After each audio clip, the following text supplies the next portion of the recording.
أعوذ بالله من الشيطان الرجيم. بسم الله الرحمن الرحيم.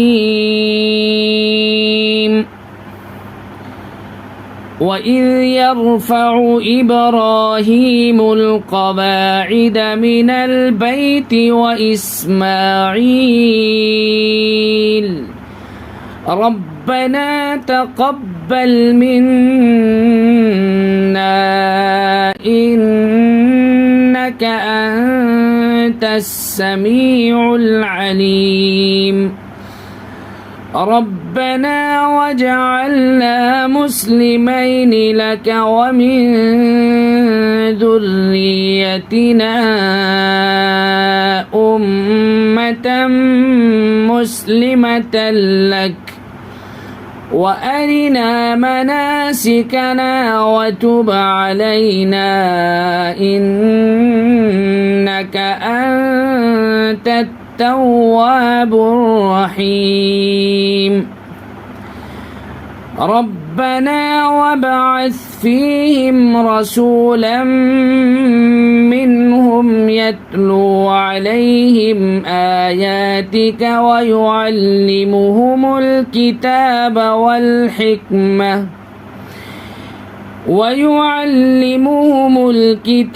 والحكمة ويزكيهم إنك أنت العزيز الحكيم ومن يرغب عن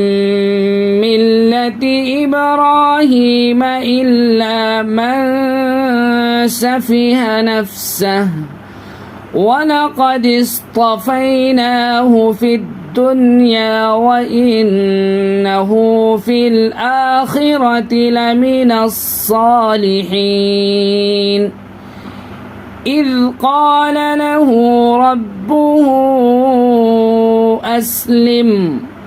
قال أسلمت لرب العالمين ووصى بها إبراهيم بنيه ويعقوب يا بني إن الله اصطفى لكم الدين فلا تموتن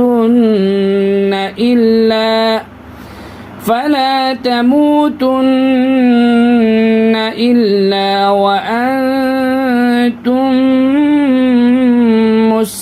مسلمون أم كنتم شهداء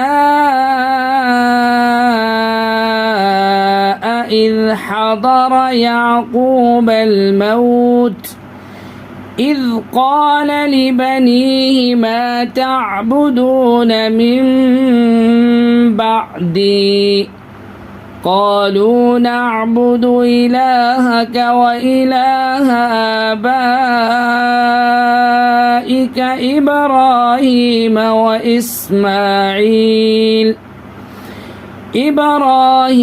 وإسماعيل وإسحاق إلها واحدا ونحن له مسلمون تلك أمة قد خلت لها ما كسبت ولكم ما كسبتم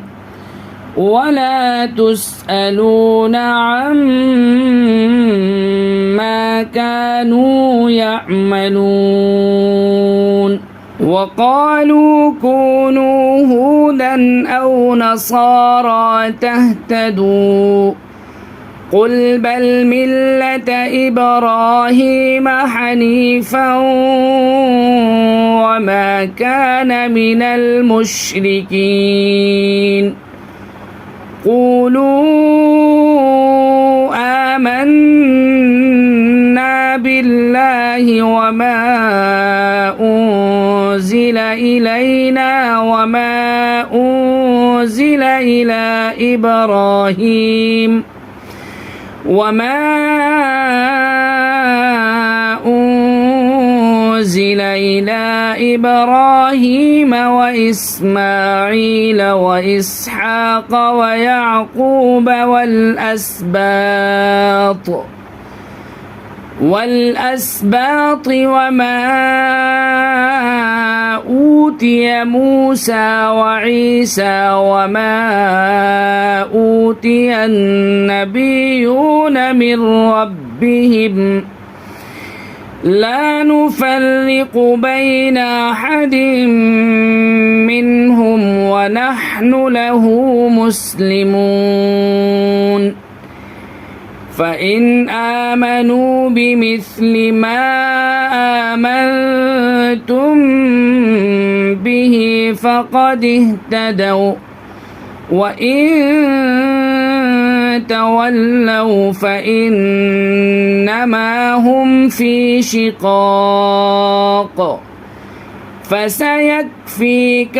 الله وهو السميع العليم صبغة الله ومن أحسن من الله صبغة ونحن له عابدون قل أتحاجوننا في الله وهو ربنا وربكم ولنا أعمالنا ولكم أعمالكم ونحن له مخلصون أم تقولون إن إبراهيم وإسماعيل وإسحاق ويعقوب والأسباط كانوا هودا أو نصارى قل أأنتم أعلم أم الله ومن أظلم ممن كتم شهادة عنده من الله وما الله بغافل عما تعملون تلك أمة قد خلت لها ما كسبت ولكم ما كسبتم ولا تسألون عما كانوا يعملون